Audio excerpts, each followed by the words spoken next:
Kwa miaka mingi kampuni ya Avtech imekuwa ikijulikana duniani kote kwa kutengeneza vifaa vya kuwafaa watoto, tableti mahiri, kompyuta ndogo za kucheza, saa za kidijitali na vifaa vingine vinavyowasaidia watoto kujifunza na kucheza. Bidhaa hizi zimekuwa zikiuzwa katika mamilioni ya nyumba, hasa Marekani, Ulaya na Asia. Wazazi wengi waliziamini kabisa, kwani zilikuwa na vipengele vya kuwafaa watoto kama kamera, michezo ya kujifunza na uwezo wa kuwasiliana na wazazi.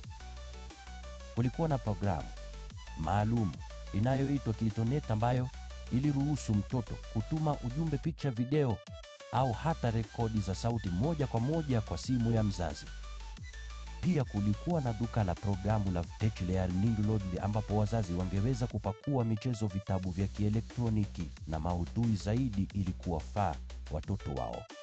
Unaponunua kifaa cha Avtech inakuhitaji kujisajili. Unahitaji kuweka jina la mzazi, anwani ya nyumba, barua pepe, nywila na hata maswali ya siri. Kisha kwa mtoto unaweka jina lake, jinsia, tarehe ya kuzaliwa na hata picha yake ili kuweka wasifu. Hii ilifanya vifaa viweze kuunganishwa kati ya mtoto na mzazi. Watoto wangeweza kutuma salamu, picha walizopiga wenyewe au hata sauti zao. Wazazi walifurahia, kwani ilikuwa njia salama na ya kufurahisha ya kuwasiliana. Lakini mwaka wa 2015 kila kitu kilibadilika. Mwezi Novemba, mshambuliaji wa mtandaoni aligundua udhaifu mkubwa kwenye tovuti ya Avtech Planet2Tech. Udhaifu huu ulikuwa wa kawaida, lakini hatari sana. SQL injection.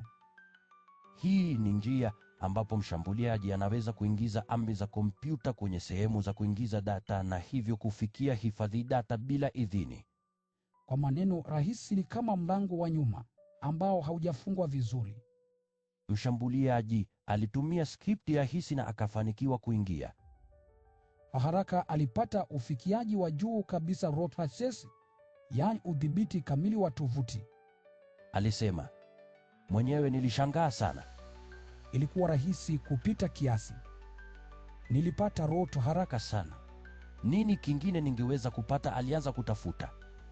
Aligundua seva nyingine kwenye mtandao wa Avtech, ikiwa ni pamoja na hifadhi data kubwa. Alipakua kila kitu, gigabaiti nyingi za data.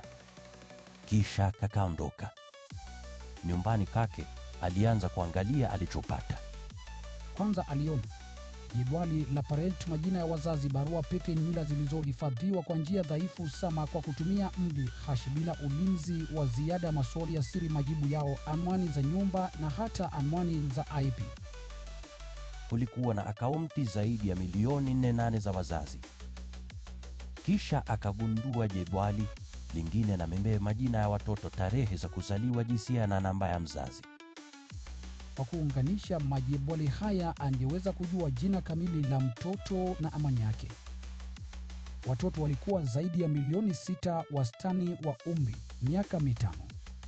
Zaidi ya hayo, aligundua saraka yenye gigabaiti 190 za data, picha zaidi ya 100,000 zilizopigwa na watoto wenyewe, picha za nyuso zao, nyumba au hata picha zisizo wazi. Pia kulikuwa na mazungumzo ya mwaka mzima kati ya watoto na wazazi na maelfu ya rekodi za sauti za watoto wakizungumza, kama mtoto mmoja akisoma ahadi ya bendera au akizungumza na mzazi. Mshambuliaji alikasirika sana. Aliona Avtech walikuwa wazembe kupita kiasi. Tovuti haikutumia HTTPS, mila zilikuwa dhaifu na programu ilikuwa ya zamani. Alifikiria, inanichukiza kuwa nilifanikiwa kupata data hii. Avtech inapaswa kuadhibiwa vikali. Hakutaka kuifaidisha data hiyo. Hakuiuza wala hakuomba fidia. Badala yake, aliamua kuifichua ili Avtech ilazimike kurekebisha. Baada ya siku chache za kufikiria, aliwasiliana kimya na mwandishi wa habari Lorenzo Fandeschi, anayefahamika kwa kufichua uvunjaji wa data. Alitumia njia salama na akampa data zote. Alisema, kufaidika na data ya watoto si kitu changu. Nataka tu matatizo yafahamike na yarekebishwe. Ilikuwa rahisi sana, hivyo mtu mwenye nia mbaya angeweza kuifanya. Mtech inapaswa kuadhibiwa. Mwandishi alihitaji kuthibitisha data ni ya kweli. Alimpelekea Troy Hunt, mtaalamu anayemiliki tovuti Harvey eBay punde ambayo inawaarifu watu kama data zao zimevujwa. Troy aligundua nywila zilikuwa dhaifu. Tovuti haikuwa salama. Alithibitisha data kwa kuangalia akaunti za wateja wake. Wengi walithibitisha, ndiyo, nimejisajili Tech ili kupakua maudhui kwa mtoto wangu. Mwandishi alijaribu kuwasiliana na Tech mara kadhaa, lakini walichelewa kujibu. Hatimaye walitoa taarifa kuwa waligundua uvunjaji Novemba 14, lakini tarehe hazikuambatana. Walizima tovuti kadhaa na kuwapa wateja taarifa isiyo wazi. Habari ilipoenea kupitia makala ya mwandishi, wazazi walikasirika sana. Hisa za Tech ziliporomoka. Seneta wa Marekani walitumia barua kuwahoji kuhusu sheria ya COPPA ambayo inalinda faragha ya watoto chini ya miaka 13 mtandaoni. Mwezi mmoja baadaye, polisi wa Uingereza walimkamata kijana wa miaka 21 magharibi mwa London kwa tuhuma za uvunjaji. Walichukua vifaa vyake. Ingawa jina halikutangazwa, wengi waliamini alikuwa yule mshambuliaji.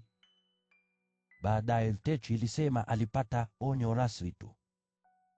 Tech ililazimika kulipa faini ya dola 650 kwa tume ya biashara ya Marekani FTC, si kwa kukiuka COPPA.